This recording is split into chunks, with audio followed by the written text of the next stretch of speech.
Hello, everybody. I hope maybe you heard some of that. Welcome to the show. Hey, Fantinuum. Hey, Bruja. If anybody can't tell, I am on screen by myself. Hopefully, you can hear Jeff. Hi. Hello. Hello. So if anybody can tell us if we sound normal, please do so in the chat. Normal. If not, well, just at all. You know, hearing us at all is really the most important thing right now. Yeah. We could change it if it. Please do so in chat. Normal. If not, as if I'm God. I don't know, actually. Hold on a second. Okay, sounds good. Okay, that's great. And you can hear Jeff. Okay, good. Hey, everybody, welcome to the show. I think maybe we are going to make this happen. Woo! Despite no ATN. Yeah, no ATN, no Lowell stamp. Good. I'm glad. Great. All right, aces, everybody. We're doing great. You know what? My beer is all the way on the other side. Hold on just a second. Thank you very much. And the other thing that we're wondering is there an echo because Jeff and myself have a microphone so close to each other? Yeah. If anybody can answer that question. Do you hear an echo? Do you hear an echo? Do you hear an echo? Peanut butter without jelly. I like peanut butter a lot, but some jelly, if it's the right kind. Whew. And the right amount also, especially on a piece of bread. No, I like jelly without peanut butter without jelly. But I like jelly with cream cheese on a bagel. Oh, I don't usually do that. Oh, yeah. I like peanut butter with honey on some toast. That's great. Very good. I like peanut butter. That's because we don't use real sound equipment on the roof of a horse's mouth to make it look like he's talking. Yeah. Probably my favorite kind of peanut butter. Well, second favorite. Oh, damn. Let's not talk Hold about on a sec.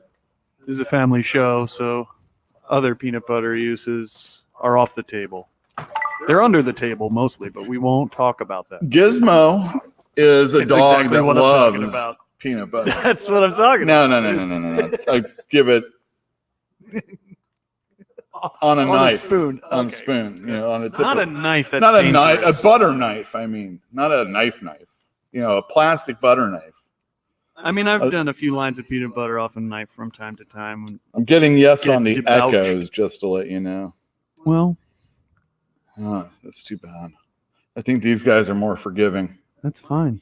Okay. They will be. They'll have to be. All right, let me lower the microphone. Maybe that will help it. We have a jury-rigged little thing. And the jury is still out on it. And it is very out on it. But as of right now, that's the best we have. So, anybody read any comics last week? Yes. Yeah, I read some comics also. Yeah. I read a lot. Rhetorical actually. Question. I read comics. Not too many, actually. I read some. I was on vacation. I didn't even read the books that I brought with me. That's a good vacation. I guess. Yeah. It's funny because I guess it doesn't matter. The people don't know that you're on the other side here. To me, it's funny because I'm not looking in your direction, but who knows? Maybe I really am. Right. Welcome to the show. We're here to talk some comics. Hey, did you hear that there was a comic book convention last weekend? Nice. Is that how it's pronounced? Yeah. Nice. New York City Comic Con? New York Comic Con. New York Comic Con. Just New York Comic Con. It's all of the state. I mean, it's all over there. All of the state sends their best to the city. The very best. And everybody from all around, I'm sure. Yeah, it's pretty massive these days. Like, it's been growing and growing for what? It's been at least 10, 12. Well, I think it started before I even left the East Coast, or right around when I left. So, and they actually have real comics creators there also. Oh, yeah. I mean, they were pretty big right out of the bat. I don't know who is the money behind New York Comic Con, but when they, like, their first year, they were pretty big. Now they're just like a major And San Diego They're a is such major a problem. it's such a shadow. In some ways, it's a shadow of what it used to be. Of course, Comic wise, there's a giant shadow over that shadow, and that is a cloud of money. Yeah, that's what it is exactly. And so And everybody's trying to get wet. that's right. It's all action figures and T-shirts and celebrities, and it used to be the place where all the comic creators would go to actually meet up with each other. Now it's the place where all the comic creators go so that they can see a panel on the TV show Supernatural. That's right. I want to meet all the stars of Supernatural. This is the place to go, San Diego Comic-Con. Nothing's funnier or more comic booky than the CW's Supernatural. Right, exactly. I've never seen it. We're just talking making out fun of- of yeah. Sorry. I don't know about. Oh wait, one lower. I don't know. I mean, hipsters is a fun word to say.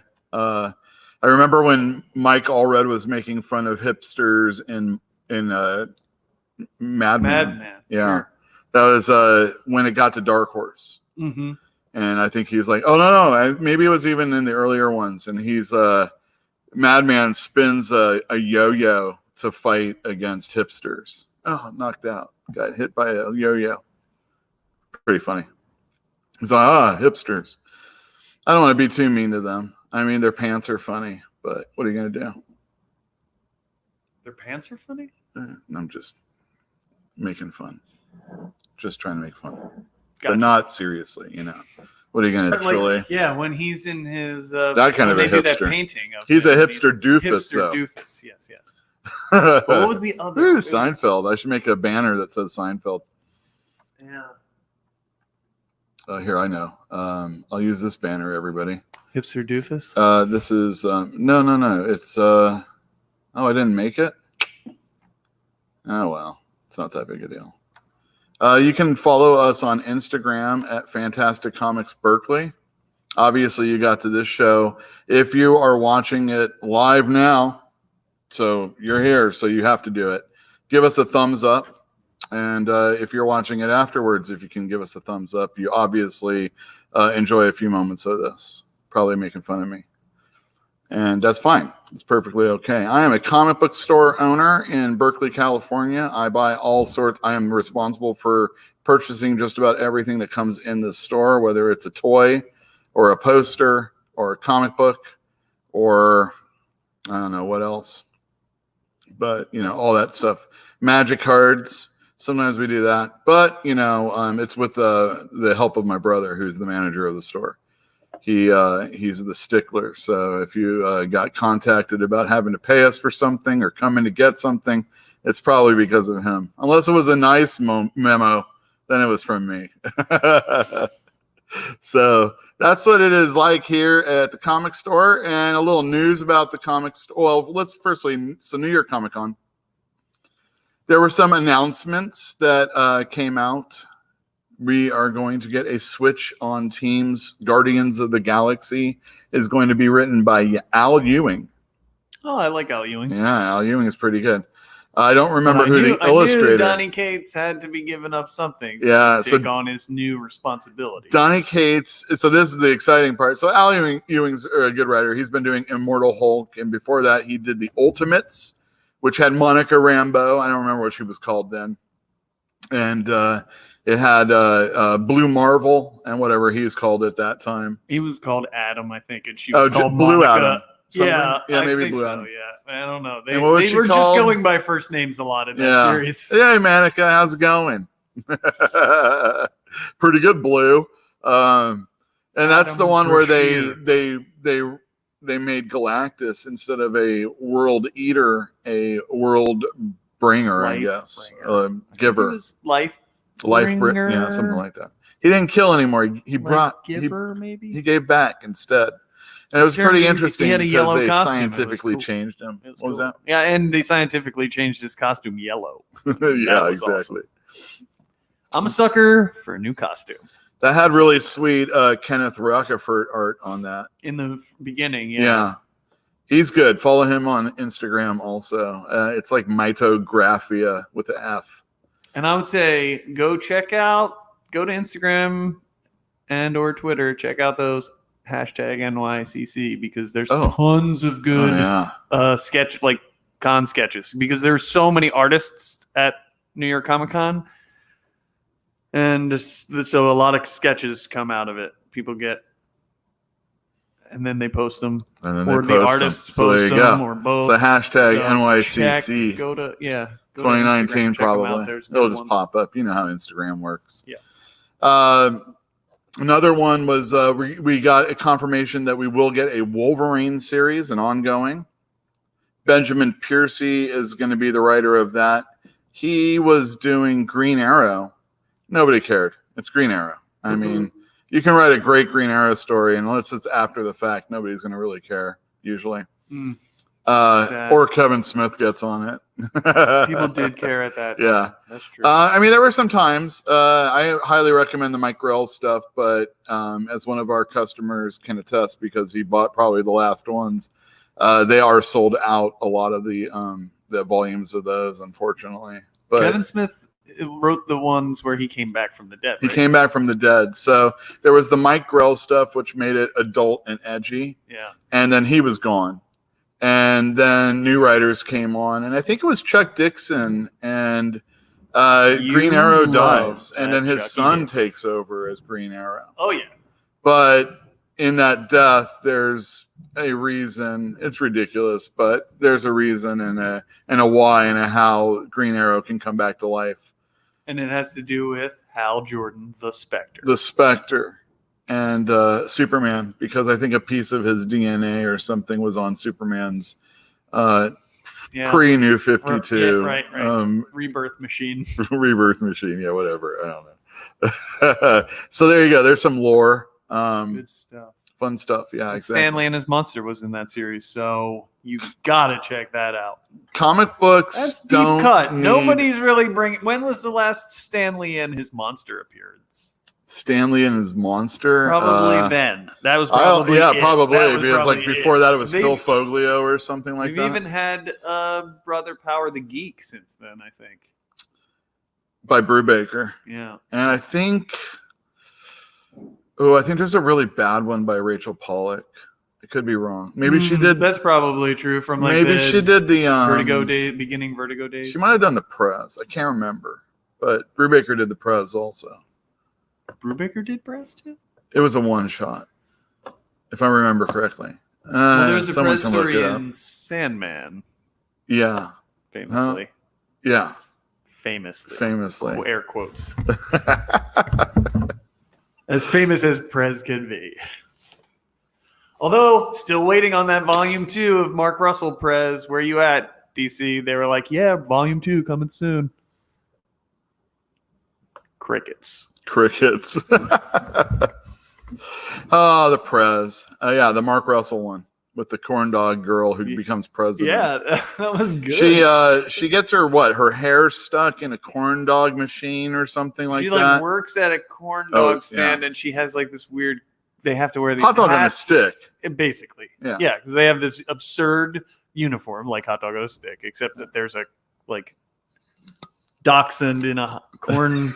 I don't remember the specifics, but she goes viral in a horrible video. And of course, this is like an idiocracy kind of situation. And she becomes president. Yeah. Because like it goes viral on the same day that the election happens and everyone sees the voting happens online. So that you see the video and then you're like, oh, I'm voting for her. Yeah, exactly. So that Wolverine is going to be drawn by Andy Kubert and Victor Bogdanovich. Now, are they alternating? Or I think that's what's going to happen. Inking Kubert. Okay. Yeah. No, that's cool. I'm very excited. That's very good art. Interesting. If they can get those guys for a solid 6 issues each, and they don't throw them out weekly, that'd be like 2 years of comics right there. Well, yeah, 2 years of comics. 1 year of comics. Come on. Yeah. Nobody does 2 years of comics. Yeah, exactly. Well, that's what I'm saying. A year's worth, and 2 split stories. Volume. And not only that Victor guy, he's probably good enough for like 12 issues consecutively if you need. He does seem like he can get it done. Yeah. But I don't know. 12 issues consecutively? No one can do that. Please. Please. This is 2019. No one's doing that. What is a 12-issue series that's going? Unless it's a 12-issue series, you're saying. We were just saying where they how got like most of them in the can already. I'll were- believe that Oh, Brian I Hitch know. is doing all Yeah. 12 of these when I see the 12th issue. So we'll be talking about Brian Hitch going forward, but he just had a year-long run on Hawkman, which is very good, by the way. Did he do all 12? He did all 12 issues. Robert Venditti is the writer. He's still the writer, but it's a new artist.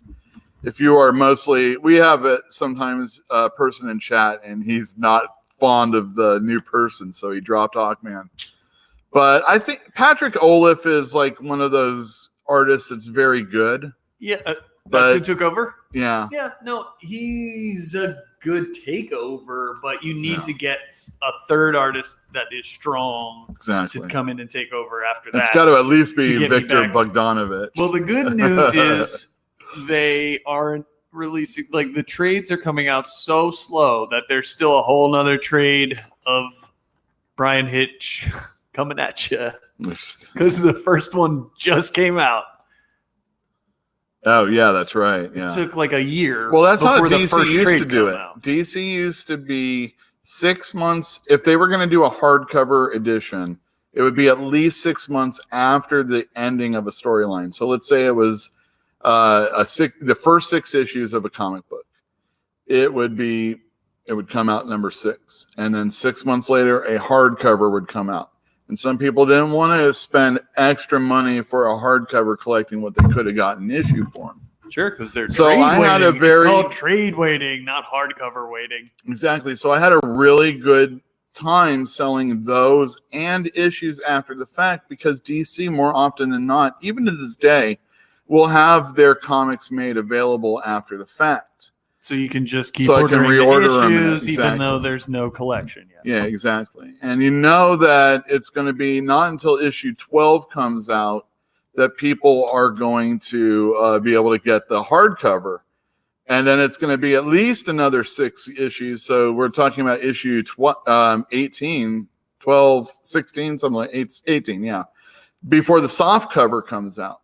So they might as well just get the issues that I have after the fact instead of waiting for that soft cover to come out, which was nice because we could really time things and I could jack up the prices for things at appropriate times and keep them lower longer for, like I said, the appropriate times. Sure. But now even DC will get a collection out a lot quicker than they used to.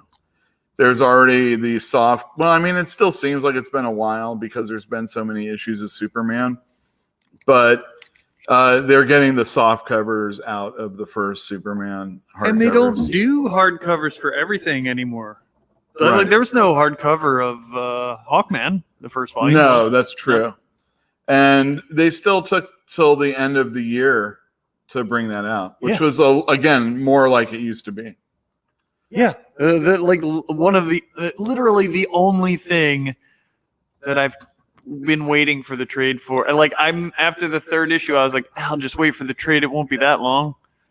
And then it was like a year later before I finally got to read the rest of it because I decided way early to trade wait. And that'll teach me, I guess. But not really because I don't have room in my house for comics. So my comic book days are coming to an end. We have my brother in chat, and he's unboxing soon. Yes, the unboxing will be occurring in the 25th minute as usual. I didn't tell people up front, but I was waiting for Shara to get back in. And hey, there's Just a Reek, and Rod is in the chat. Hey, how's it going, guys? Oh, well, I tell you what, maybe I'll bounce it up a little bit if you're in still. I can tell you right now. He's on the East Coast. I got the numbers. You have the numbers? I put them in the chat right now. Oh, you did? Very good. No, I didn't. Well, you know what? How about I actually go over what Jeffrey's original CGC picks were? Oh, yeah, that's a good idea. Don't forget that we actually got these pressed and I think cleaned also. which is something that we as a store, Fantastic Comics, are probably going to start doing also. Now, what's cleaning? I get pressing. Oh man, cleaning. I'm very wary about doing this part.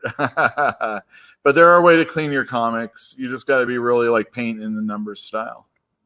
You have to know what you're going to be able to do and what you're going to ruin. You're going to take potentially some color off, and you got to weigh the good with the bad. But if it's just on the spine, a lot of times, you can get some of that dirt off. A really quick, almost like negligible touching of the comic can actually improve it just a little bit. It's almost like dusting it. And then you just want to kind of like get that stuff off so it doesn't stain your comic. No. Of course. We've been watching people doing it. I'm more into the pressing aspect of it than the cleaning. Sure. But if it's an all white cover, I'll probably practice on it or something like that. Now, I feel like on the cleaning side, that's something that CGC does? Now, Jeffrey was the one that actually sent everything in. Sure. I think they do it all, yes. There are other places that do it also. But again, I feel like that's one of those things where you're a little more protected if they're doing it because if they take some color off, especially if you've got it really well documented with like high-res scans beforehand, I don't know, maybe not. Maybe you can't even protect yourself in that way. Yeah, but I'm saying like if they F it up, then so the question, they won't like maybe give you as bad of a hit if they're like, oh shit, I fucked this one up.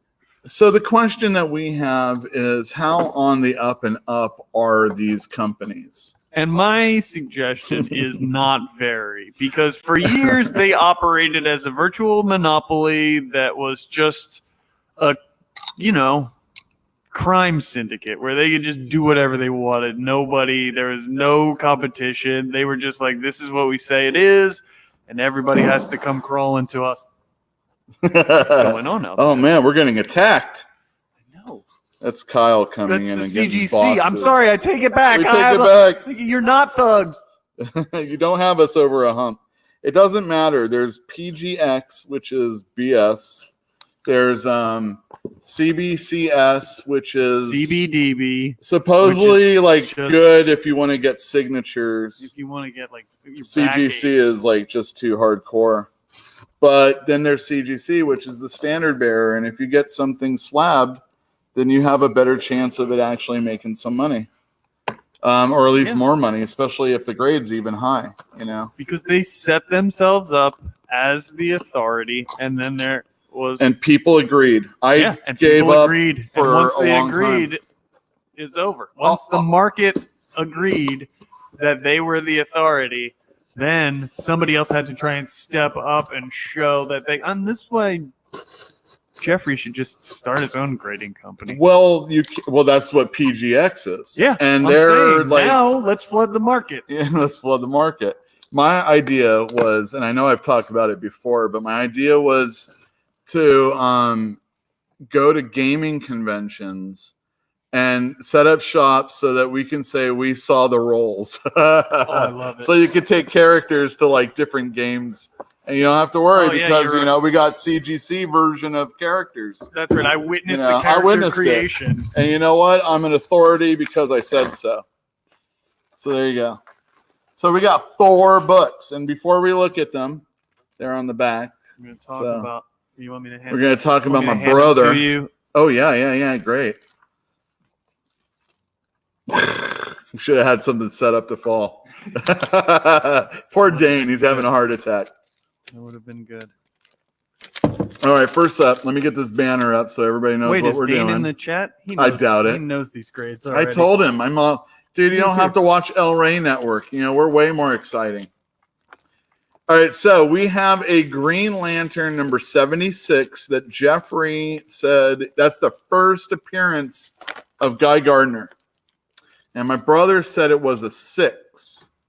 Not thinking about what cleaning or pressing might make it. This is the first appearance of Guy Gardner? It doesn't say that on here. Oh, I'm sorry. 76 is the Neil Adams one. Correct. It's the first Neil Adams issue. This is the Hard Traveling Heroes. First hard traveling hero. This is Green Arrow, Green Lantern, Denny O'Neil writing, superb artwork, one of the most important comics of the Bronze Age. And just an iconic cover. Oh, yeah, just an iconic cover. So my brother said 6. This is getting cleaned. This is getting pressed. So let's see what it is. We're going to see it together. Oh, wow. I'll take the cover off. Yeah, take the bag off. It's just extra Take the bag reflection. off. So it is now a 7. And I know you can see that. Look at that. Look at that cover. Oh, yeah. When I was a Look at that kid, we white- had the Baxter editions of these, which had like 2 or 3 issues in each. The Baxter Building? Baxter You bought them at the Baxter Building? paper. It was there was Baxter paper, which was better than newsprint, and Mando. Oh, sure. I don't know, Bando, Just something a like that. little heavier Dude, stock. So I have the slipcase hardcover that DC put out of this. Nice. And when Neil Adams signed here at this store, he signed that one for me. I was pretty happy. All right. So number 59 Green Lantern is the first appearance of Guy Gardner. And my brother suggested that this was so that last one he said was a 6, and with the pressing it came back a 7. So that's the question. Do you, when you get it pressed there, are they going to say it's a 7? Or if I press it and send it, will I get a 7? You can't really, there's never a control, so you don't know what's going to actually happen when it comes to that. But number 59, my brother Jeff said this was a 7. So either it's got to come back a 7 or like 7.5 or 8. Now, this is the first appearance of Guy Gardner. Guy Gardner, Earth's one and only true Green Lantern. That's right. The most important Green Lantern of all time. Oh, wow. That's Wow. Probably the one my brother was most enjoying. So an 8.5. Oh, wow. I don't think they cleaned. This is a really nice issue. God, this is amazing. Oh, wow. Yeah, Guy Gardner. That's great. Ginger. I love it. Look, and he's in Look his. at that. Yeah. Well, Yeah, hey, exactly. that's not why he's my favorite. That's a coincidence. He's That not even is wearing awesome. the costume that I love with the vest and the giant Ugg boots. Oh yeah, totally. Yeah, as long as it's not Warrior Guy Gardner, we don't want that. He who Those are should the not be worst. named. Let's Yeah. not talk about that. All right, those are great. Those are appetizers. Oh, The yes. fish course, but now we're getting to the sirloin, right? The meat course. Yeah. Well, what do you want for Hey, meat and we'll what do you do- want for dessert? You can't have any pudding until you eat your meat. What would you want more? Do you want your dessert to be like the The best exclamation, or would you rather the steak to be, or the meat? You're not gonna fish, right? No. That'd be ridiculous. Yeah, I don't know. I mean, for me, if we're going full meal style, then I would say I want the steak to be. I want the meat to be the best, and then the next best to be the dessert, the pudding. Okay, so But- We're not serving a meal here. This is purely metaphorical. all right, how about this? What's the most dramatic? I don't know presentation? what the answer on the. I tell you what, we're gonna go for. Let's go giant-sized X-Men. Can I see the things? Giant-sized X-Men #1. My brother thinks it's a 6. I think that's the one we should go for next. No, let's go for the other one. You want to go 94? All right, very good.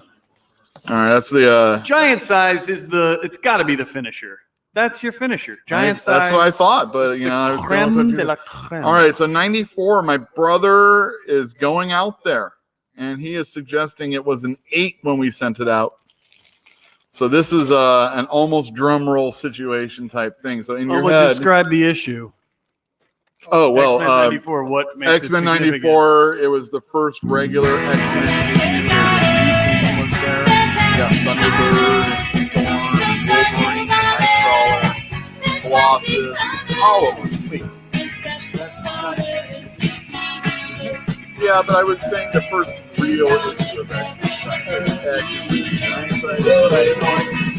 This is X-Men was just about to be canceled like in '93. And for like a year or two had been coming out. All the issues that would come out would be reprints, and then they were bi-monthly. And it's like, it's reprints, it's bi-monthly. This is the kiss of death. And then there was like this last ditch attempt for some freaking reason. I have no idea. They were like, let's try these characters. There's this guy that was in Hulk. Maybe we can use him. And Len Wein was the one that wrote that, and Dave Cockrum did the art. Dave Cockrum, there you go. King of Costumes. So here we are. Here we go. So I said 6 is what he said? No. He said 8. He said 8. Right? Isn't that's that what right. he said? 94. Yeah, that's right. That's what we're doing. Wow, a 9.0. That I'll have you know that when I was collecting comics with my father, we had almost all of the 94 and up, and giant size too. Yeah, taxes. Anyway, 9.0, and we're going to be selling this. And the thing is like we would rather not sell this on eBay, but you got to slab it if you're going to. And then of course, getting it pressed is essential. It's like a whole grade, half a grade or more. So that is a beautiful book. Yeah, look at the back. I mean, oh my God. Just, that's good. Clean. It's clean. You can eat off this. Don't do that. Yes. All right. Please don't eat off it. So. Howard, talking to you. Very good. That's what, Howard, only you right now get this. You can get a discount here. I don't know. I'm just checking. You can get a Skinner book. I'll give it to you. I'm thinking of the only art book I have. Sure. Anyway, if you heard this right now, come in and get it. He got his paintings from here. What's his name? Stanley Mouse stuff. Yeah. Yeah. He got a Japanese buyer that's into hot rod stuff. So he's going to send them across? No, that dude was here. Oh. Yeah. Sweet. And I think he's going to pay a lot of money for him.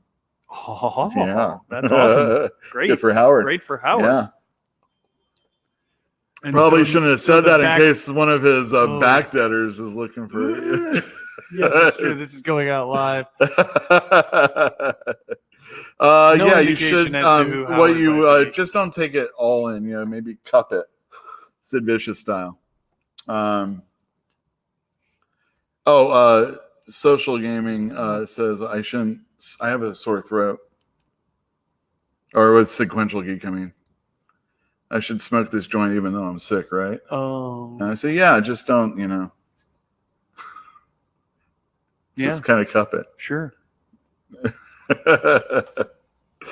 All right. So lastly, we have for the last unboxing, we have giant sized X-Men #1. Now this is a drum roll. Well, we'll drum roll this. My brother suggested this was a 6. The thing about giant sized X-Men is it has a kind of like a spine on it that isn't like normal comic books. It has printing on the spine, like a book. Printing on the spine, like a book. Yeah, exactly. And those roll quite often and get really cracked easily and stuff like that. So my brother suggested that this was going to be graded at a 6. So a 6, better than half, but not so great. And now this is chronologically the issue immediately preceding the issue that we just saw, right, correct? exactly. Like preceding it. This came first, yes. And then that came out. Yeah, how quick were they? I'm not really sure. I don't. So this is the first appearance that all of those characters' second appearance. So this is where Charles Xavier goes and meets Storm for the first time. And he goes and rescues Nightcrawler from a bunch of people in Germany that are going to throw pitchforks at him and stuff like that and burn him alive. Now, this is Life 10? Yeah, I think this might be Life 10. Yes, exactly. To all of you out there reading the books.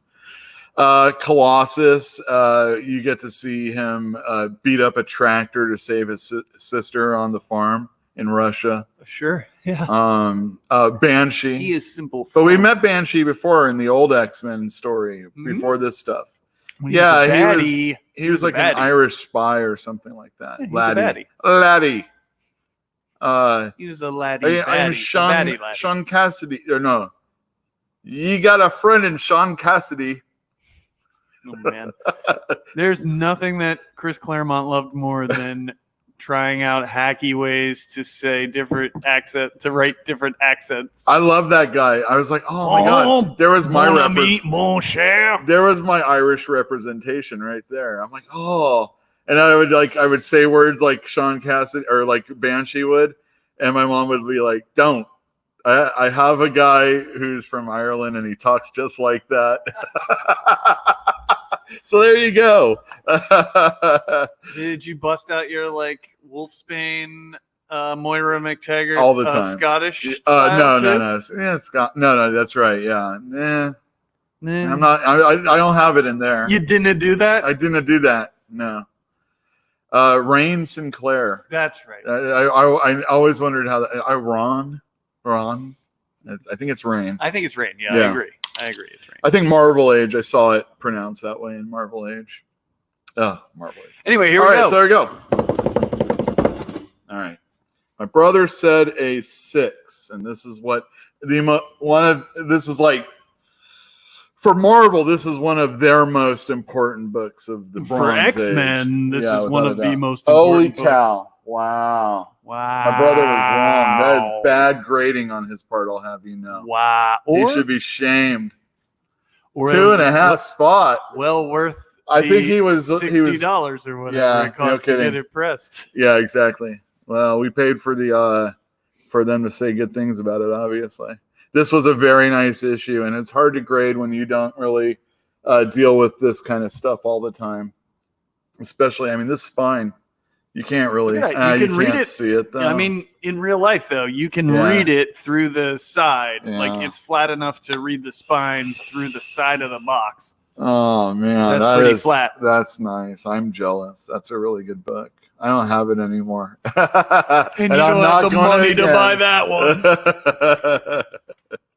So there you go, everybody. That was a pretty awesome CGC experience. We have a bunch of books that are going to go out that we are hoping to make a lot of money for Dane, but you don't have to worry. Not everything's going to get slabbed. And at least the X-Men up front, we're going to have we're going to have them out for sale before we put them up on eBay. So if anybody wants to take advantage of that going forward, you should do like Reggie did this week and get an old X-Men comic book.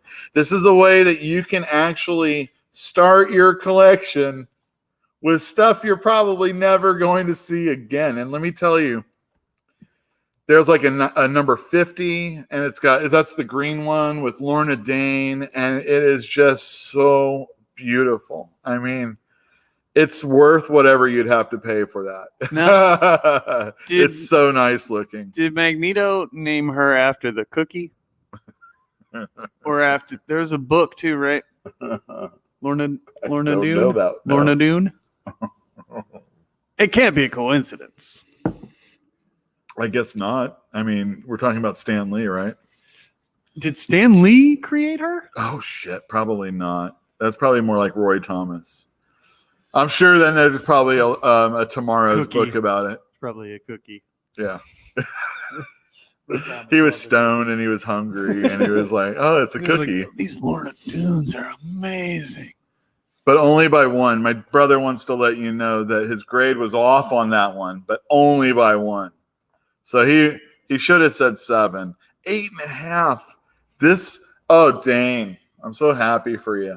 I really am. Because there's so many, all right, so there's Superman, Superman's girlfriend, Lois Lane, I almost said Jimmy Olsen, Superman's pal, Jimmy Olsen. And let me tell you, these are some funky covers and stories on the inside. And they're not reprinting them. And every once in a while they do, but they're expensive and you have to hunt through them. You just want to get one. Yeah, they like showcase them. If you're getting one and you want to showcase a comic, let me tell you, Yeah. these books that I'm going through are freaking awesome, and so many of them are immaculate. When you hold the comic book, this is the shame of this. You got this glare and everything. Who really wants this? I want when you buy this comic book, you take it out. Yeah.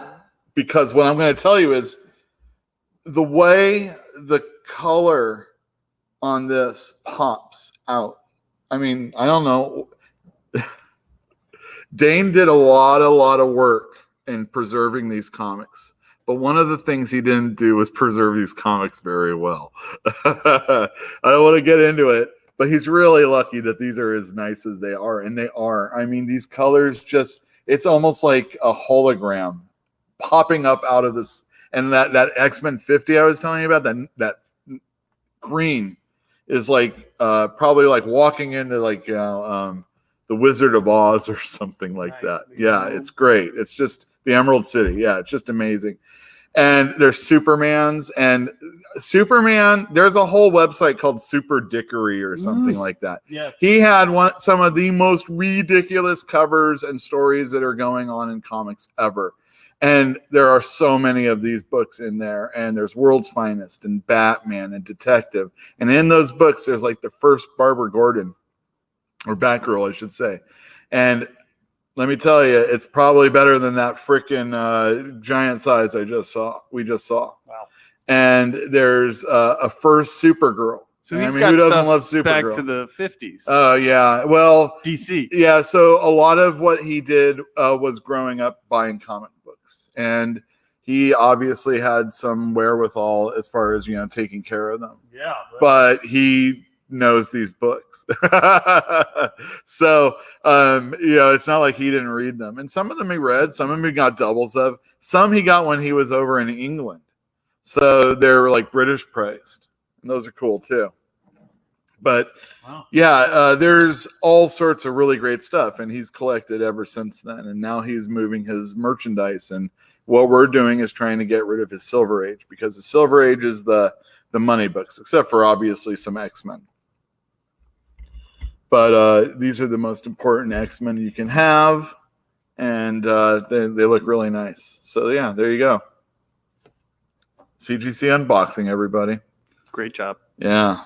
Good job, Jeff. Good job, Dane, keeping this stuff together. And it's really important to him that, and I know it's kind of like goes against what he wants, slabbing these comic books, because Dane's kind of like, he's kind of like a hippie. He wants these stories to be read and enjoyed, but, there's people that like slabbed books anyway. It's fine. I think it's good to buy them slabbed, but I personally, for my own station, Yule Carter, you can go over there on YouTube. Someday I'm going to have an unboxing of my slabs, and I'm very scared. Maybe I'll film it, and then I'll just run it as a video, like a live stream video. You can do that. Yeah, I agree. The value of it is transactionary, and both parties end up paying for it. It's like the owner of the book has to pay CGC the exorbitant fees to get the best grade you're going to get. And then those costs are turned around and like doubly inflated to the end buyer. So if it's something that you're buying for your collection and you're like, this is mine and I want it and I'm going to have it in my personal collection for the rest of my life, then hell yeah, unbox it, unslab it. Because with the slabbing, then when you die, whoever gets your comics, they can slab it again with whatever the new equivalent of CGC is. Who knows? Right? They're going to, like, in order to get value for it after you have passed it along. It better become electronic, and there better be really super stringent, for it to get, because it's just, perception really up until then. And the thing is like some people are forgiving on some things over than the others. You know, maybe like a doling of the cover is more important to the person grading it than maybe like a little bit of a spine break or something. Or maybe they'll allow another spine break, even though they technically aren't supposed to, just because it looks so good. It pleases your eye to look at it. That's why you need a council of 3 graders to grade each book independently of one another, and then you take an average of those grades and apply it to the book. CGC already takes too long. I know. They already take too long and cost too much. Imagine if they were like, now it's going to take 3 times as long and cost 3 times as Well, much. I mean, this is a great book, but they had to do the X-Men #1 at lickety split. I mean, that's how important that book was. Right. Holy cow. This is really good, but you know. Let me see what this says. I'll watch. But that was what, a 4? That came back a 4 or a 5? Which one? It came back a 5. X-Men. Yeah. X-Men 1. There's a lot of chipping in that one. Yeah. I was told I should have got it pressed, and we didn't get it pressed, so that is our mistake. We could do it again, but I don't think it's worth it. That shipping was there. It's a nice looking book though, that X-Men #1. It's like, even though it's a 5 and even though there's Marvel chipping, the only way you're going to get better is to get like the best, really, after this one. Because there's no reason to get an 8. This one is so nice. And it looks so good. It's just the chipping. And I mean, it's forgivable because almost all those comics did that back then. Or do that now, I should say. So, you know, it's nice when there's not Marvel chipping, but it's, you know, it's not loved, but you can expect it. So, like, there's some things that, you know, like I said, you know, you're forgiving when you're grading a comic book. So even when you're looking at a comic book that you want, you've got 2 comics that are $80 each. The same comic book. They're both $80 and they both say they're near mint. But one maybe has like a little ding on the corner. Or maybe one has like just one extra spine crack. Or maybe that spine crack actually is a color break. And it just, to me, it's those little pinches on the corners that are really upsetting. I don't like, you know, someone stuck their finger. Yeah, that's not good either. But, you know, that just means it was never near mint. Some people don't like people writing on the cover. Some people only want covers that were written on. I mean, that's just what you're okay with. But, you know, there's the stamps of the old comics or the grease pens. Grease pens, Yeah. man. Every comic that I ever bought when I was growing up, before I went to my first comic store, had grease pen on it. And I didn't go to my first comic store till I was probably like 12 or something. Well, we'll be cleaning that kind of stuff now. Actually, grease, that comes off pretty easily. You can get that off with like a rubber pencil eraser. Yeah, if you're you're very careful. Or So a softer eraser is even better. in this part of Berkeley, is there an art store anymore? Ugh, the closest one is down on Dwight. Utrecht went there? No, it's not Utrecht. Yeah. It's an independent art store. How far on Dwight? No, it's Shattuck and Dwight. I didn't see it. I'm so stupid. Okay. I want to get one of those. Maybe We're supposed to get one of those Blake, art erasers. right around Blake. You know, the Shattuck. Yeah, I know. They're like softy. yeah, ones. exactly. Those are supposed to be good for that. Yeah, I mean, it's not that. It's either Dwight or Blake. It's on Shattuck. It's right next to the Bikram hot yoga place. Oh. So, here, will you take that for me? Yep. All right. We're going to talk about boxes for a second. And you know what? Store your comics in good boxes. Store your comics in drawer boxes. Don't buy the special ones that have graphics on them from Diamond. I'm going to just show you this one right now. I have to stand up to do it, though. This one's for you, Shara. I know a lot of people like these. They've got, like I said, graphics on them. Ugh. Joke. Just beautiful. I know. But they're cheap. They're thin. Look how thin they are. Look at this. That's barely corrugated. Yeah, it's just horrible. These are horrible. Don't look at how your comics will fall if you don't have all of them in there. That's a POS, baby. What you need is the rail system. That's right. It's way more expensive. Look how much cardboard this thing is. That thing. I don't have a lot right now, but so yo, don't come in and ask. Comics are heavy, and They if are you are heavy. moving them from place to place, which you always will be in your See, life of you owning can comics. Move this. You can move this up. You can move this back. If you only have a little bit and you can't, fill them in. These Those are the way to boxes go. are rugged. You can move. I've moved my drawer boxes. I'm on my third different apartment since I got my first drawer boxes, and even my oldest ones are still in pretty good shape. And they have taken a licking. And I know I saw Shara on Instagram talking with, I think it was Facebook, talking with people about boxes. Like, how high can you store boxes? And the boxes that we're normally talking about are top loaders. And the thing is you're putting a box on top of a lid on top of a box. You have to, first of all, if you don't have drawer boxes, you better be cross-stacking them, which means the first layer are going in one direction and the second layer are going in the other direction across the tops of that first layer. Otherwise, you are going to have comics just, your box lids are going to collapse and you're going to have comics smashing down on top of your comics. So never do that. Also, if you do that and you have 3 high, so let's say you're going 1, 2, 3, 4, 1, 2, 3, 4, 1, 2, 3, 4, and you need the You A's need to get all something the in way that down bottom. here. No, that's How are you going to get to it? You're So gonna that's get a what drawer workout. boxes are for. you're gonna get a workout first. Yeah. Dude, I can't tell you how many boxes I've moved in my life just because I needed to get to the bottom one. And I still have some boxes like that at home. And I'm dealing with Danes at home. It's killing me.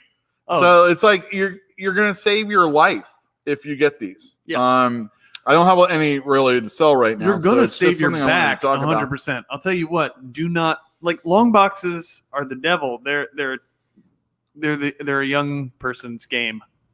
Yeah. Long boxes are not sustainable for your comic collecting life. You Unless- mean long top loading boxes?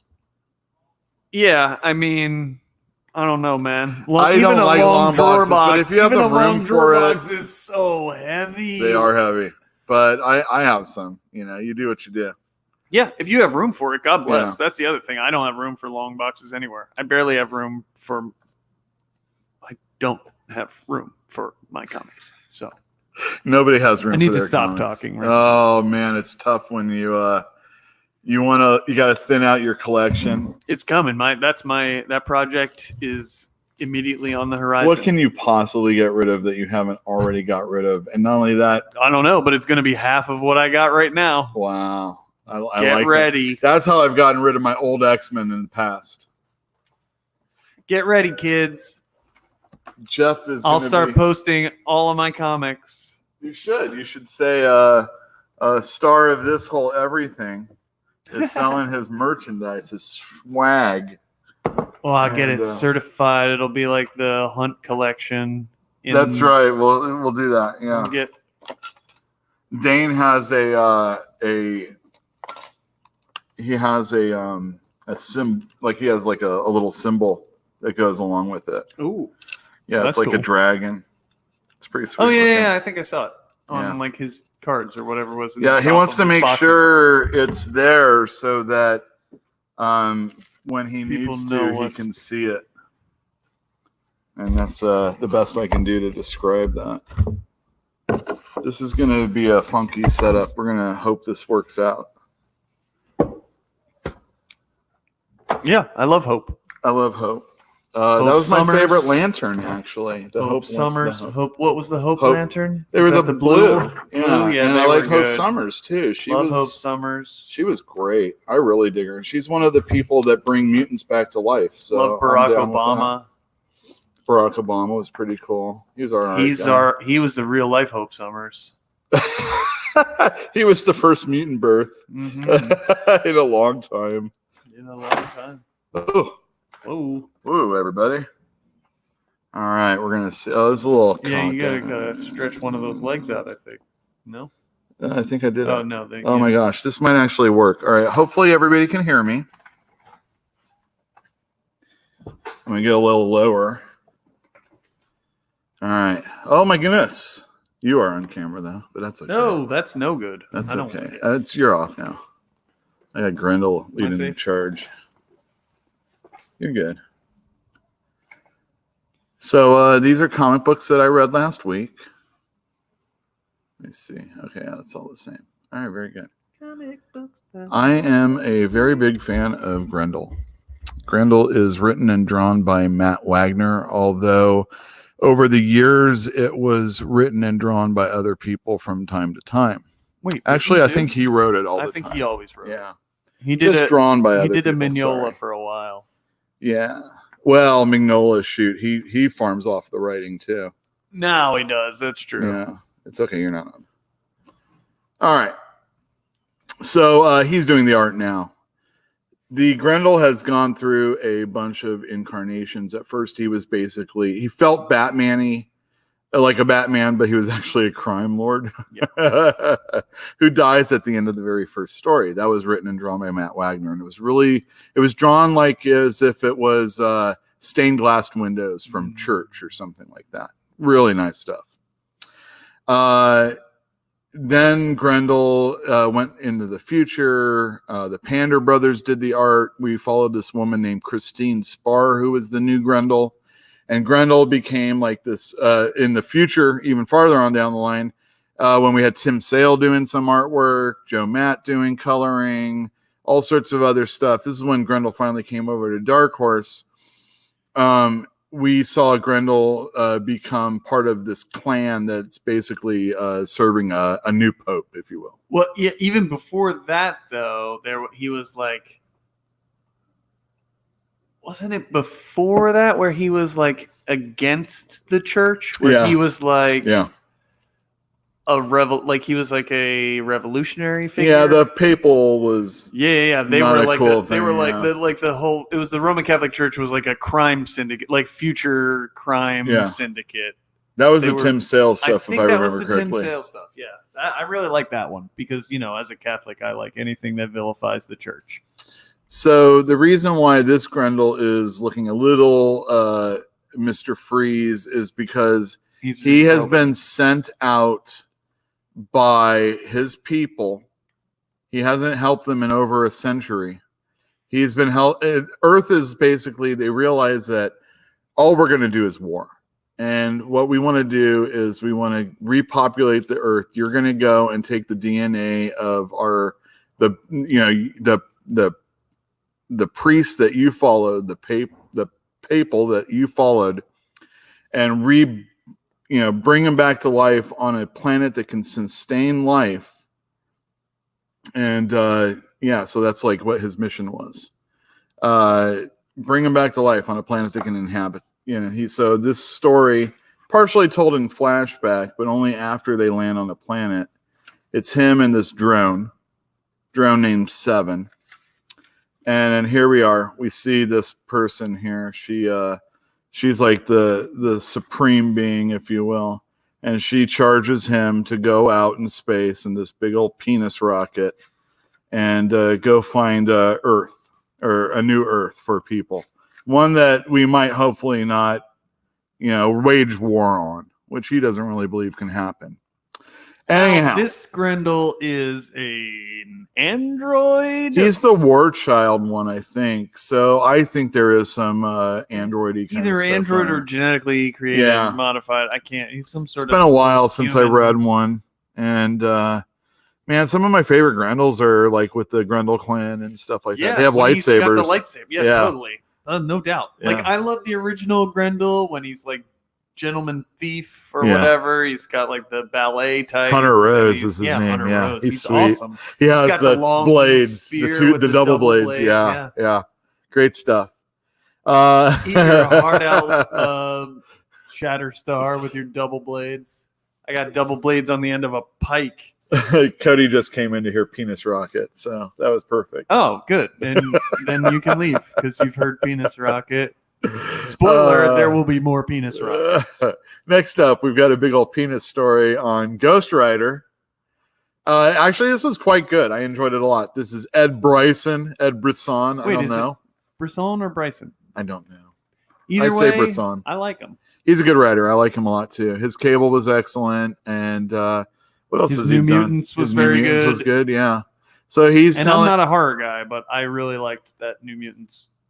I'm an. Right? That was him, right? Well, yeah, and I'm not really a Ghost But Rider he did guy. that X-Force with Dylan Burnett, right? Recently? Oh, yeah, the recently. recent one that was like with Kid Cable Yes, and the X-Force. I think you're right. Yeah, That that was was a good. good first issue. I like that one a lot. I like that whole series. Yeah, one that you'll probably be selling. Yeah. Oh, 100%. 200%. 200%. I like But that, it's a good series. That Dylan Burnett, though, is good. He reminded me of Sorry, guys. Fabio and like Fabio Ba. Is that Dude, Fabio did you know Moon? that Fabian Nicieza is a black dude? No. I just saw his picture at New York Comic Con, and I was like, Good "Oh, I for had no him. idea." Good for him! Wow, bravo. Anyway, I just didn't know. Getting me to read Ghost Rider is usually a hard sell. I picked it up as its first issue, just like most people. Aaron Cooter is doing the art, and I do like Cooter. Love that Cooter. There are times when he gets a little sloppy within an issue. Whoa. There are times in this when the backgrounds. Now, I've maybe always heard you say you love a sloppy Cooter. I do like a sloppy Cooter, but sometimes he just doesn't finish it off a little bit. He doesn't stick the landing on every drawing. All right. This But he going is far very enough. good. And with the special effects that go on in this comic book, the chains and the hellfire and all that stuff, it's really, really good. There's a lot of beheadings and chests being torn open and hearts taken out. What we have is Danny Blaze. Rand. Danny Rand. Jesus No. Christ. Johnny Blaze. All right, we got Johnny Blaze right here, you son of a bitch. So there is a portal in hell that opened up and these demons got out. Look at this baby duck demon. That's cute. And oh yeah, look at this bad guy. We talked about him last week. This crow chicken with insect legs, pretty Crow sweet. This not crow, but bird chicken And thing. Sick abs, Crow. Yeah, sick abs. Looks like 8-pack all the way. So there's Dan. Son of a bitch. it's Danny Ketch. It's but this Danny ain't Ketch, him. by the way. Johnny Blaze here with no shoes, and he's gonna No go. service. He goes hunting around, and he meets up with Danny Ketch, who owns a bar and kicking What? people out In and hell? holding. He's holding Oh. back the hellfire, and he doesn't want to let it loose. But Johnny and Danny are going to have to team up to help recapture these demons, or in the very least, kill them, the ones that are on Earth. I enjoyed this. It was good. I'll probably read the second issue. I am, again, not the biggest Ghost Rider fan, but I assume anybody that likes the ones on motorcycles is going to really dig this. So it doesn't answer any questions that I had as far as the How Avengers does this story tie that's in with going the on, Avengers story? Yeah. except that Johnny is still king of hell. Oh, and Lilith shows up. So if you're a fan of her, But also, I just found out via Cody's video the other day that the Mutant Menace, by the way. some of the characters from that Avengers run and that unfinished Ghost Rider story specifically are now also showing up in Strike Force. Strike Force. Blade, Yes. the son of Satan. Yes. Are I possible? But he was telling me that it was more following War of the Realms than any of that other stuff. So you're saying that maybe all took place before Yeah, Avengers? That makes no ridiculous. sense because Marvel needs to get their editorial together. oh my god, it's a sloppy mess. Sloppy mess. It's a sloppy cooter is what it Oh is. boy. Now I've always said that Ghost Rider, the best Ghost Rider story ever told, is a drawing of Ghost Rider. A pinup. It could just be all pinup. 32-page pinups of Ghost Rider. That would be the best Ghost Rider comic ever published. I really like the Jason Aaron ones, and regardless of how much crap I give Jason Aaron for making things too long or not sticking the landing, technically X-Men comics. yeah, all of that, I really, really do enjoy his Ghost Rider. It was fantastic. It was good. I remember it being good. The one I particularly remember the story when he was in prison. Yeah. And the spirit yes. of vengeance was trying to go nuts on everyone in the prison. Yeah, that was good stuff. It was awesome. And it was what's that guy's name? Boschke? What? Oh, Tang Unhwat. Yeah. Oh, where are you? He's very good. Oh, where have you gone, Tang Unhwat? This is the third part of that gambling story on Savage Sword of Conan. He was dumped in the pit to fight this big ass thing right here. Look at that. It's like a big old giant bear type thing. Good last issue as far as ending it, but I really this would have been the perfect story for the original Savage Sword of Conan magazine if there were 10 pages less, and it really didn't need about 10 or 20 pages. So it really only needed to be 2 issues or 1 real Savage Sword of Conan. For a 3-part story, it was good. I liked it. There's a lot of violence in this one. All of the buildup is finally here in this issue. It was an okay issue, not my favorite. Zurcher's doing good work, but Zurcher took over. So I guess what we're getting. Oh, geez, sorry guys. Is it going to alternate? Yeah, it's been alternating. So we had a one-shot story by Meredith Finch, and I can't remember who the artist was. And then we had the first one, which was the guy from Daredevil. Yeah, the guy from Daredevil, Ron Garney. Yeah, beautiful stuff. Yeah. And that was written by Jerry Dugan. So the whole team's been changing. The whole teams have been changing. And this is Jim Zub, who is like your go-to fantasy illustrator. Look at this. This is really great with the coins falling. He illustrated? I mean, writing. Whatever. Does he Illustrator draw writing. I don't think he draws, no. No? But check out other Jim Zub stuff. His Skull Kickers for Image was excellent. Really funny stuff, and if you like fantasy, good stuff. But this is an okay book, not one of my favorite, but when they put it in a collection, I'm sure everybody will be happy.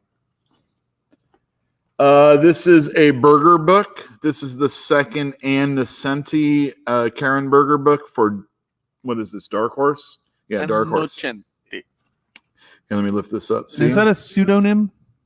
Ann Nesenti? Ann Nocente? I don't know. I assume that's her. If you want to see an interview with her, you should check out Akari Press on YouTube. Antonio Bryce, who is on the Wrestling Council with me, interviewed her. And she's a crazy lady. I'm sure she is. I mean, she's an old timer, guys. She's written some awesome comics. Yeah. Over the course of many years. Yeah. Many years. She's a comics pro without a doubt. So she did Seeds, which was a 2-issue story so far with David Aja. And that was another Berger book. And is it's that Aja or Asia? I don't like the group, so I'll say Aja. No one knows. This is good. Comics, baby. I enjoyed this. This was about a woman. She's a lesbian. And her small town life, where she visits her grandmother who's in a home and is suffering from Alzheimer's of some sort. And she recalls a murder. And this woman wants to find out more about it, this young woman that we're following, this lesbian. And there's a whole cast of characters going on. And there is a bunch. She's not dead here. They were doing a trapeze thing. This is the 2 girls. Although that's a heck of a jawline, isn't it?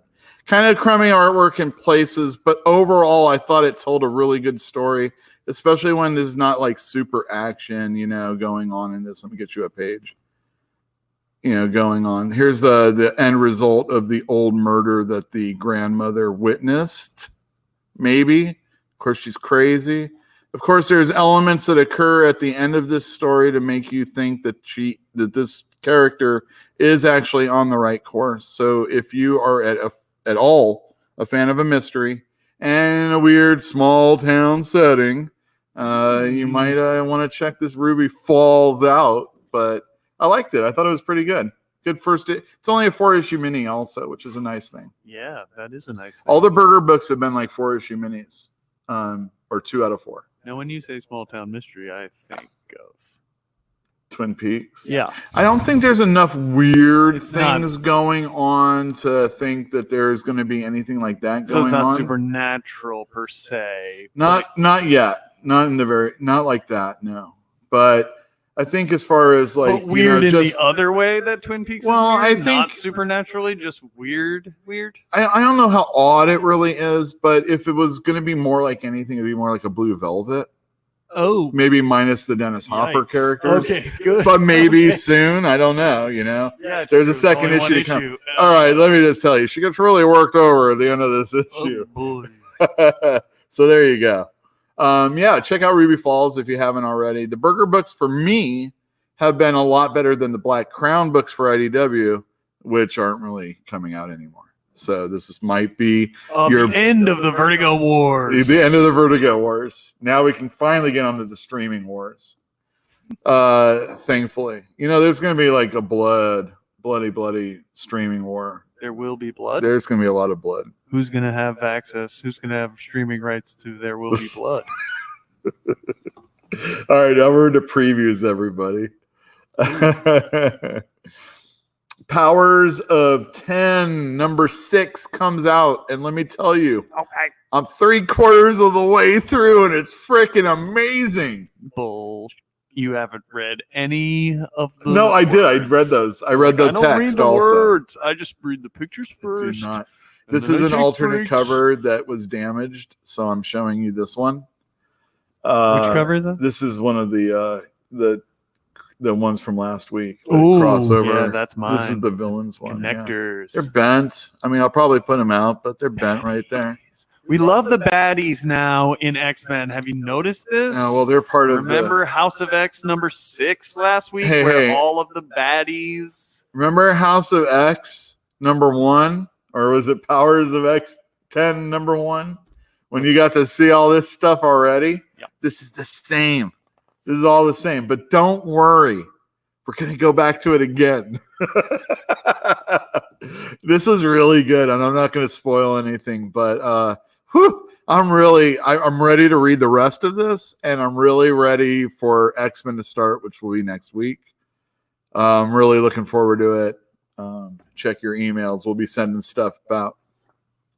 All right. and it's going to be Francis Lennell Yu doing the artwork on the X-Men book. You? You. Me? No, you. Me? Yeah, you. Dr. Doom, number 1. This is a new ongoing. How many issues do you think this ongoing is going to last? Wait, let me roll a d6. 4. 4. I didn't even hear it roll. This is softy. This is a plush d6. Let me get my name up. Okay, we know we're on previews. Let me take that down. Okay, very good. I'm Yule.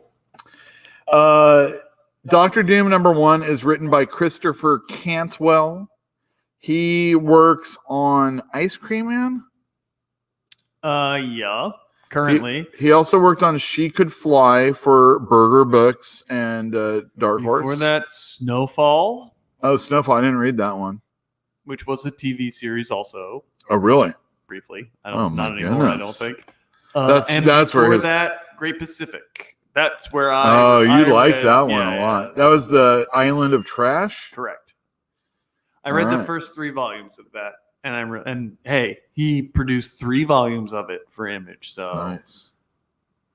it Well, I must like be this good. cover a lot. Dr. Doom.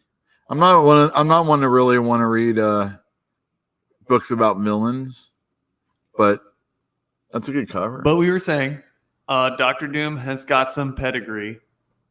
He does. Got that Chucky Dix. Oh yeah, there was that Chuck Dixon, Leonardo Manco miniseries. And there was that Doctor Ed- Strange, Doctor Doom, by Mignola Ooh. and Stern, I and think. Roger Stern. There was a Brubaker Doctor Doom miniseries about growing up Doctor Doom. And I think Pablo Raimondi did the artwork on that. Wow, I don't know if I read that. Oh, that one's not in print. I used to follow an amazing Doctor Doom person on Live Journal back in the day who always was doing, like, nowadays a dime a dozen people are tweeting as Sure. fictional characters and ha ha ha, but this was original back then. And it was freaking hilarious. Oh, I see what you're saying. He was playing Doctor He was Doom. pretending to be Doctor Doom, saying, like, doing his live journal. I have Like, those this is Doctor zines. Doom's live journal. I have those zines that are about joining not AIM. No, yeah, AIM, I think. Yeah.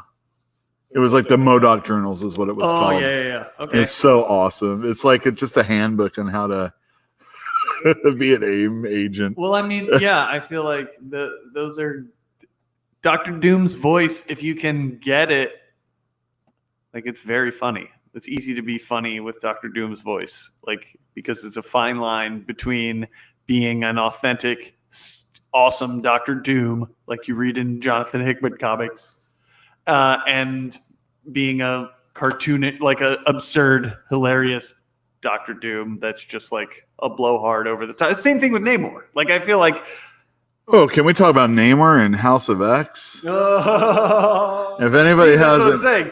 Jonathan Hickman knows how to write Namor too. Like, Whew. he can make Namor able to be that kind of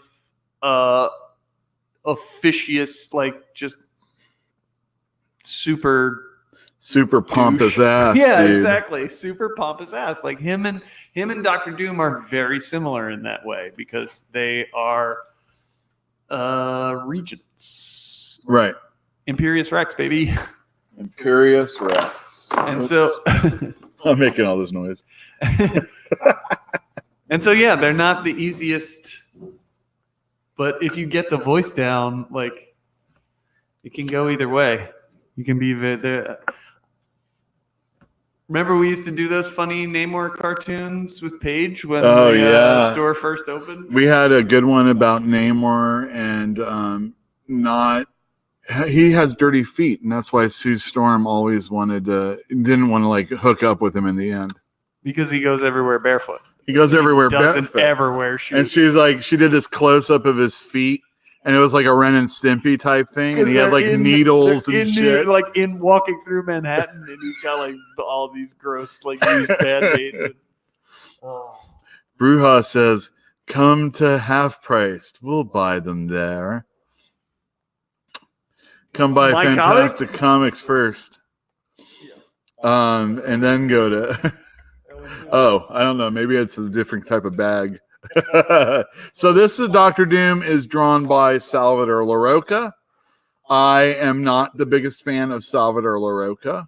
I think his best times were back in his Ghost Rider days, Really? which are the days I would never have read him. Ghost Rider. When was that? His very beginning. I didn't hate his Iron Man days. I liked him. Oh, you know what? His Iron Man was good, but He's like- he was drawing Robert Downey Jr. as the face.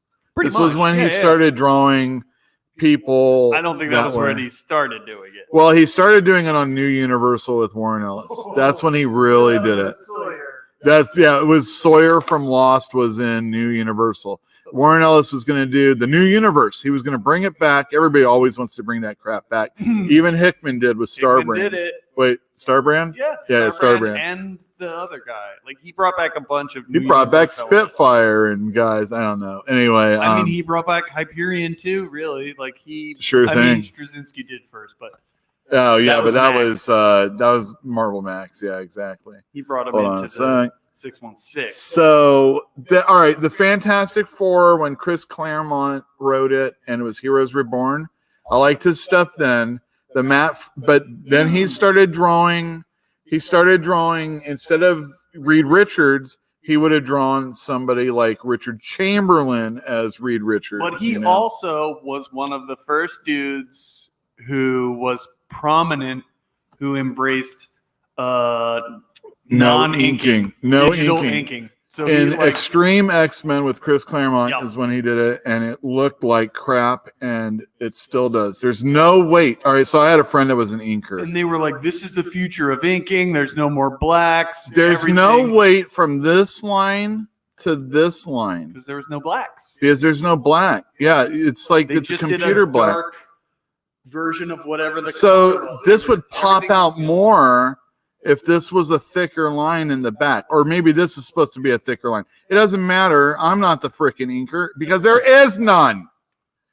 Anyway, this is okay looking. Not my favorite stuff.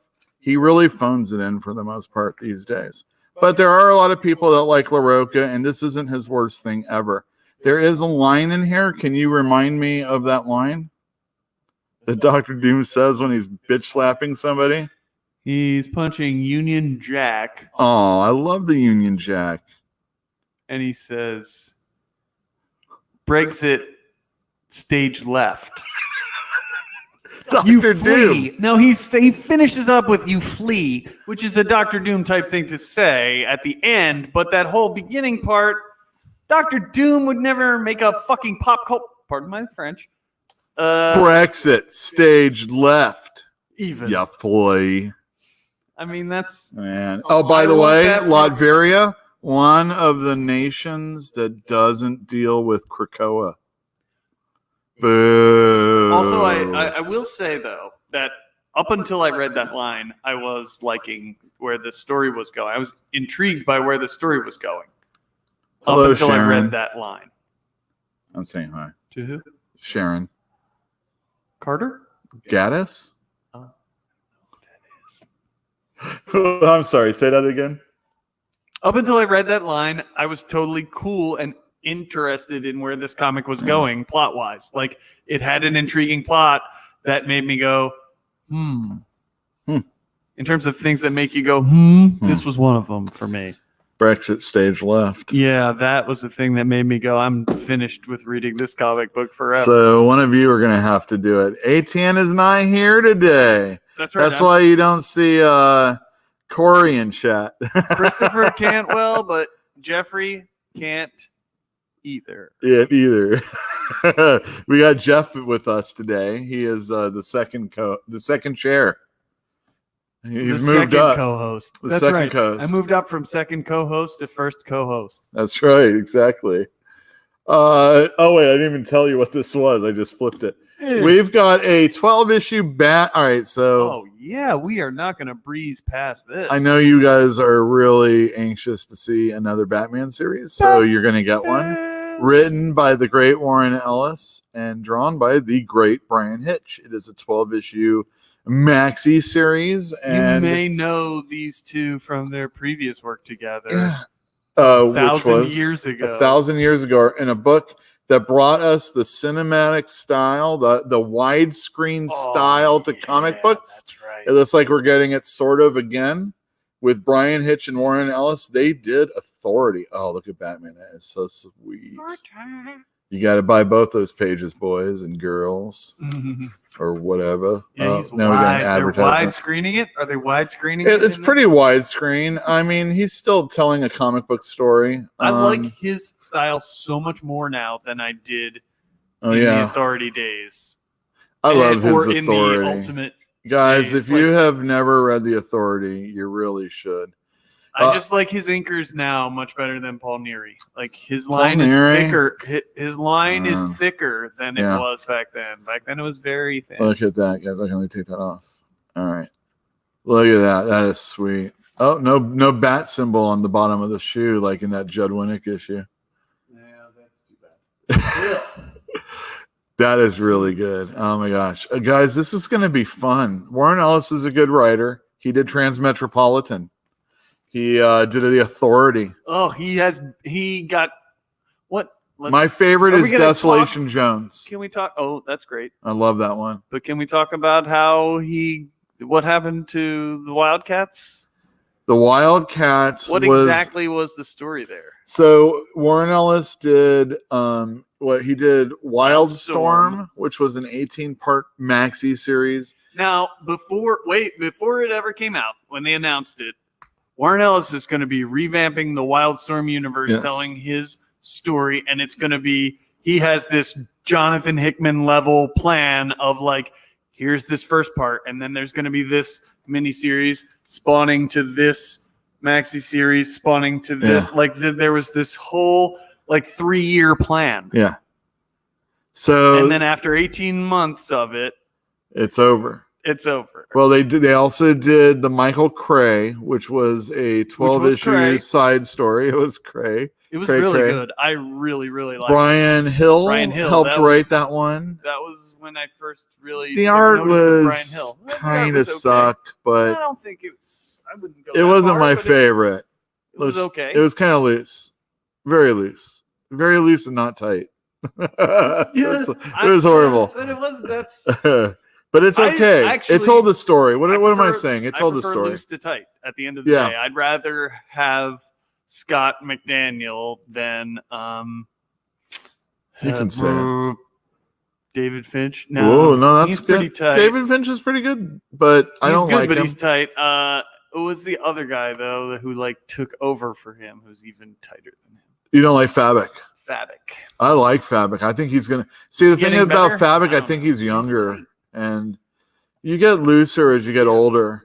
You know, so I think when you start with, it took a long time for me to really. I mean, I love George Perez. I mean, and I his don't New love Teen Scott Titans is some of McDaniel. my Don't get me all-time wrong, favorite. He's only okay. Yeah, He's really. like- he's Scott he's the McDaniel, that's guy pretty who- rough. No, he's a guy who though is in my like, we always have this conversation, but he's in my middle of the road, like toward the top, where Right. I want to. If I'm going to see somebody phoning it in, he's the Yeah. one I want to see. I like Brian Hitch though. I love Brian Hitch. And his authority, Jill's right, is fantastic. And I guess I'll read you know what I really liked Brian Hitch that he did before he did the Justice League. He did that oversized Heaven's Ladder that I think Mark Waid wrote, Yes, Mark Waid wrote. and I really loved it because everybody was smiling and the story was of hope, even though there was this like ridiculously over crazy. The scope of the story was bigger than all of us could ever even imagine. And, the Justice League handles it, and they're like just kind of like That was having a old, good right? time. When was that? That was old though. Right? Yeah, it's old. Yeah. Oh, I love that. It was after the Authority, though, I think. Right, but that was when Mark Waid was really into It was his, a good like, Mark Waid. He was I very crap- into his reactionary phase where him and Jeff Johns and they all wanted to Yeah. go back to the Silver we Age. can't do like this Authority. It's killing us. We can't keep this. Yeah, Joe Kelly. I mean, everyone Oh, was Joe telling Kelly those was- stories. He told your favorite Superman story in that whole same vein. Yeah. So, like, whatever you want to say, like, the Authority was what it was, and it was cynical or whatever. It was a lot of drugs. Batman, everybody, again. This is one of those DC 100-page giants. It's only $5. It comes with about 5 comic books worth of material. Some of it new. Some of it's stuff that you may or may not want to read, like, a Harley Quinn story. Or maybe you do, because they're going to give you a Batwoman story also. It might be Tony Daniel. Yeah, let me see. This is on the inside. Oh, let's see here. All right, Batman and Clayface is new. Batwoman is new. There's a Court of Owls story, a Harley Quinn story, and a Nightwing story. That's pretty sweet. And Batwoman just debuted the other night on the WB, the first episode, the pilot. Whew. I didn't like the acting. I was telling my brother that I hesitate to comment on people's acting because I'm not an actor, Sure. but the emoting was just not there. Yeah, I mean, you come to expect a certain level of WB. acting from the WB. Yeah, I mean, we were talking about the CW earlier, and The WB. I always Aren't they the same? Wait, I'm confused. Is there still a CW? Is that a thing? I don't know. I think it was UPN, right? The WWW. I think there's a CW. I don't watch network television, so I really don't know. Me either. I don't watch television at all. Yeah. I'm a cord cutter. Cutter. I just stream, everybody. We just stream. Also, 44 cable 12. That's the only thing Jill I said it was remember about. bad for the CW. I agree. But I also think it was the pilot, and they were kind of using it as like, this is the premise we're working with, and then we'll like fine tune it as we go along. Well, sure, yeah. I mean, There's the threat of Batman in that. Many of those shows have that sort of situation where they have to find their legs, and because they do their long seasons on network TV, so it's like we got to crank out 24 of these bad boys. The one thing, so it's gonna take a few before we know what the hell we're doing. They set up her rival, her villain, her sister, Alice. Yeah, exactly. Well, but I think they didn't really need to do it all within the same one episode. They gave us a pilot. It was a pilot, yeah. But it almost felt like this was one that they should have just showed to execs and and gone then from just there. shoot. Yeah, they didn't have enough faith to put that kind of money into it. Probably That's not. how they do things anymore. Probably. So like that was you find out you get the show, you got to air that thing. You want to, but they could have cut it up. You want to find out on the third episode that's her sister. You might have assumed, I agree, but you want to tease it, but not reveal it. I mean, come on, man. I also think that even in Rucka's book, it wasn't. It was it? It was pretty quick that you knew it was her sister, right? Because they had fights before, I think, is what they said. I can't remember. It's been a while since I read that. No, it's been forever. But it's been years. It's been years since Batwoman was good. Sorry, it's been years since I read those comics. One of her last storylines, she went in space. I really wanted to read those, but I didn't.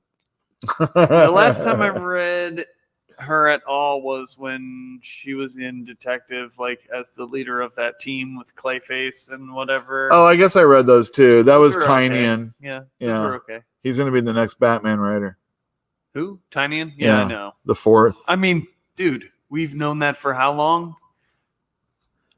We knew we've known that forever. Yeah. Snyder's been shepherding him along since it was only a matter, but he's only doing it for like till 100. Oh no, wait, that was Kyle Higgins. But did you hear the rumor? Huh? The Batman is going to be Luke Fox.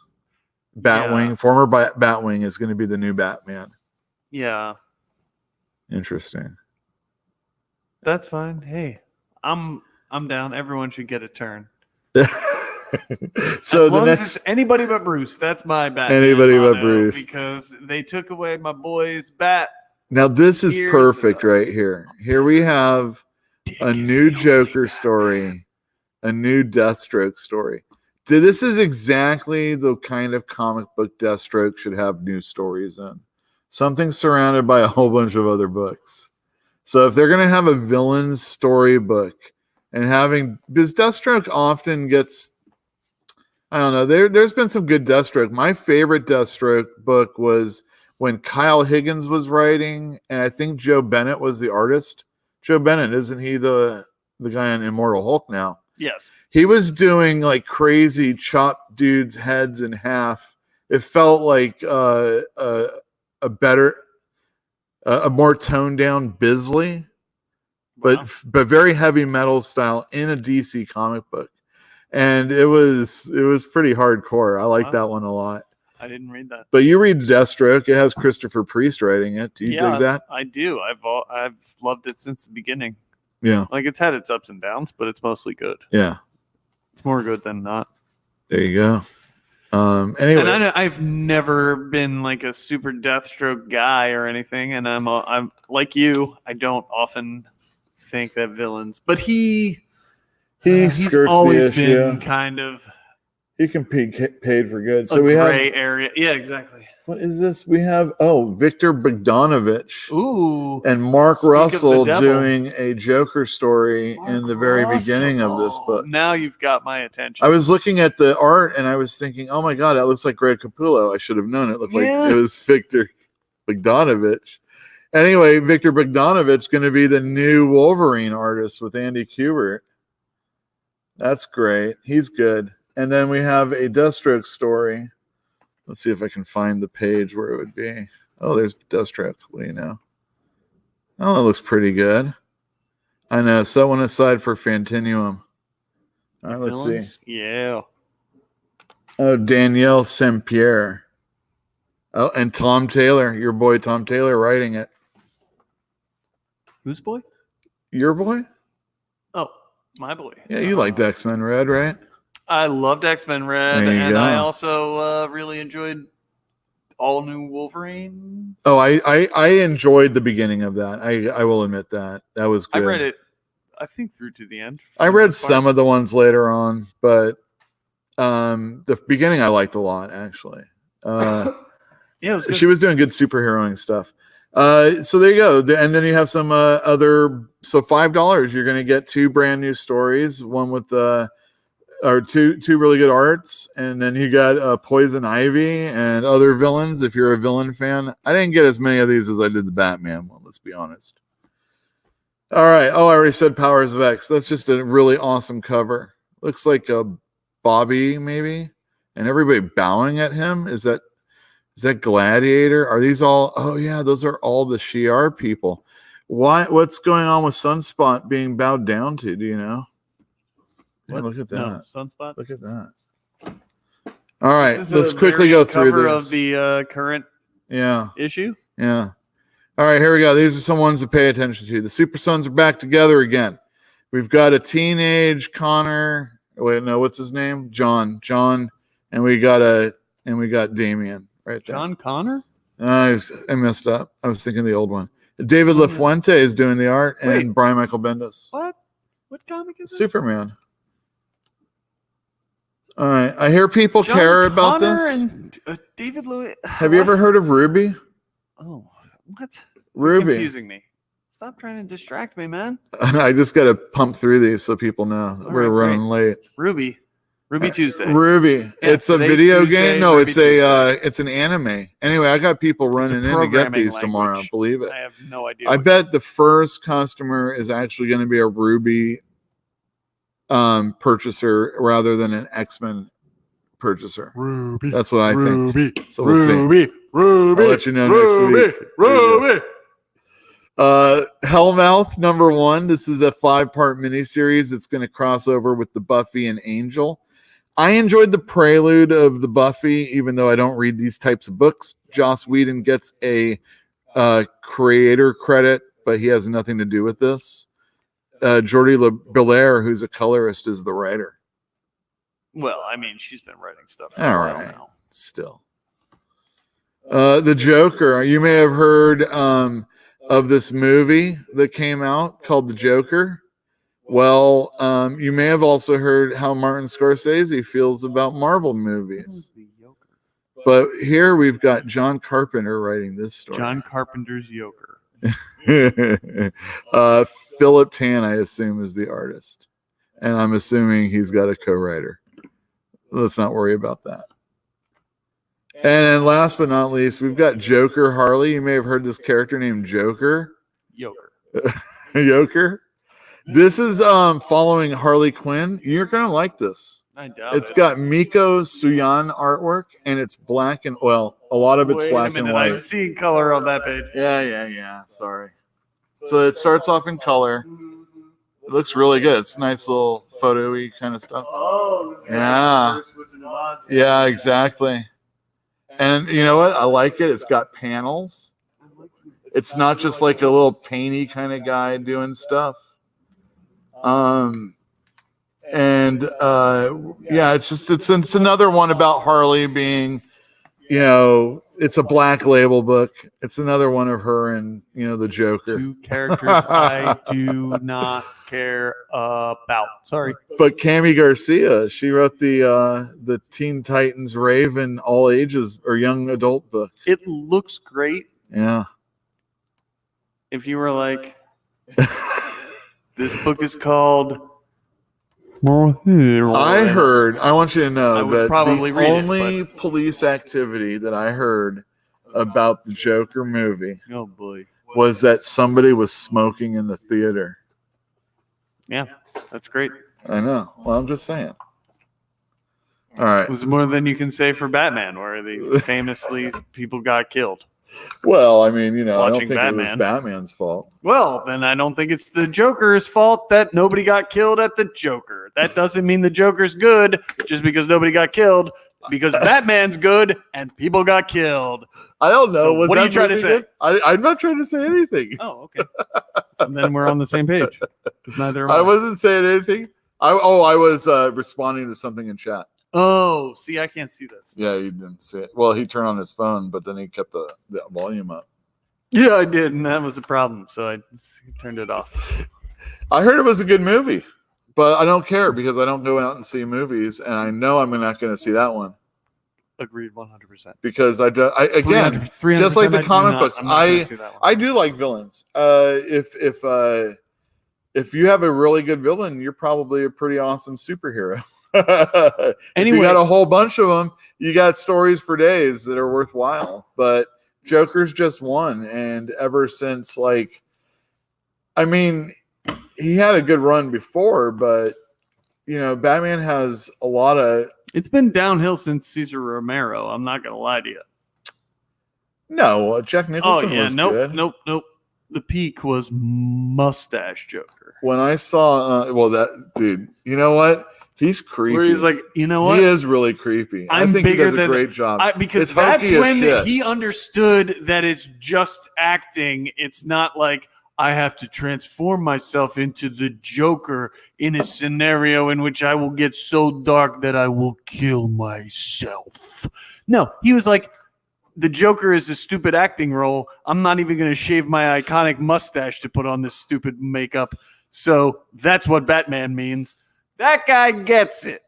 These guys nowadays, they're like, I'm going to send my coworkers boxes of my shit to prove that I'm crazy, like the Joker. Wait, are we talking about Joaquin Phoenix? No, that was Oh. the previous guy. Heath Ledger? No, the guy after that. Oh, that guy?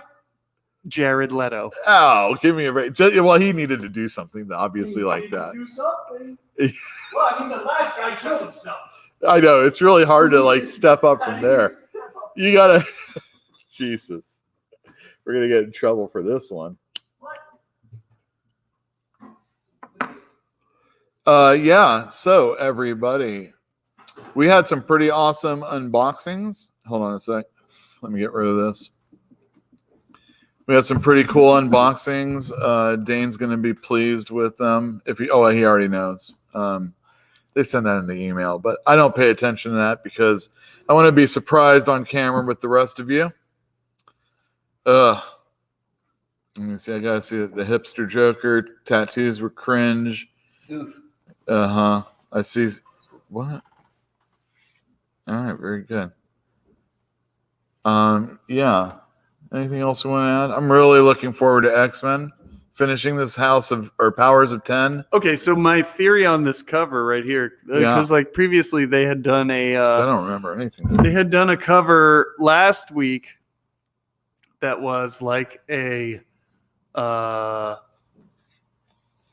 some sort of future cover, like where it was promoting some sort of, I forget which cover it was, but and what they called it. But clearly that is Sunspot sitting on the throne of the Shi'ar Empire, because there's members of the Shi'ar Royal Guard, and there's a Shi'ar person right in front bowing down to him all while those he's sitting dudes on are, that throne. Yeah. So I don't know if that's like a premonition. This one or- right here is the one that in X-Men 137 took out the Beast. I think it was the little guy.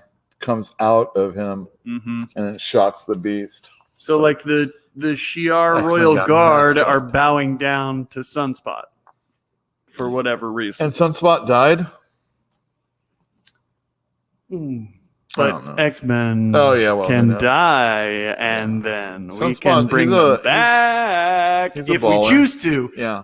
And when you read this issue, you might be like, are we bringing back everyone? Or are we So- only bringing back the people we choose to bring back? So I heard people talking about Professor X not being Professor X, but being Professor Sex. Professor Sex, exactly. That's Cassandra what Nova, Moira right? told- Yeah, His sure. sister? I've been hearing that since Because issue like he kind one. of had like a feminine pose. I know. since issue 1 when it was. Yeah, exactly. What if? And we saw in one of the issues where they were talking about how they resurrect the mutants. Which, by the way, Rob Liefeld's not on board anymore. Just to let you know. Thanks for that update. I'll tell you if I ever start giving a fuck. So, yeah. So what if?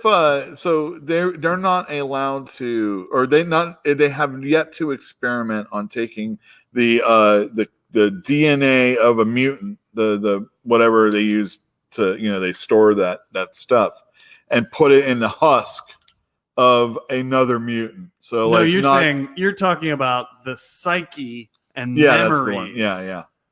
Because like they're storing the genetics Yes. separately Oh, I from see. how they're storing they've not the put that psyche, in the that. personality. Right. But yeah. They have not experimented with putting one mutant's mind into another mutant's body. Well, what if Professor X and Cassandra were like they were inhabiting the same body again? They were. I mean, we Yeah. know they. But maybe they're getting along now, is what I'm saying.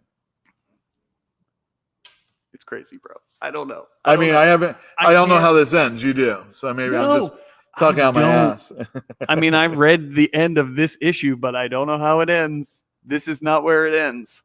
Yeah. Well, of course, I expected that to be the case. Yeah, well, I mean, you Yeah. know how at the end of every issue of Hawks and Pox, it's had the breakdown of like the next issue. Like, yeah. next is House number Yeah. 3, and then Powers. Do they number have something 4, like and then that? yeah, it's all of the launch titles. X-Men number 1. Of course. Marauders, whatever. You need to get Fallen Angels. You need to get Marauders. You need to get But see, here's the thing.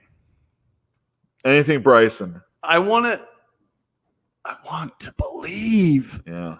I want to believe that Hickman He can control all these has people. hands. That'd be great. No, not that he's controlling anything, but that at least, They won't screw his stuff up. yeah, I'm hoping. I want to believe. Well, I want to believe too. And I mean, it would be awesome if everybody came in and really liked it and, bought comics. And the thing I like about the Hickman, and I was, before this stuff really started, I was talking about how bi-weekly comics kind of hurt the industry.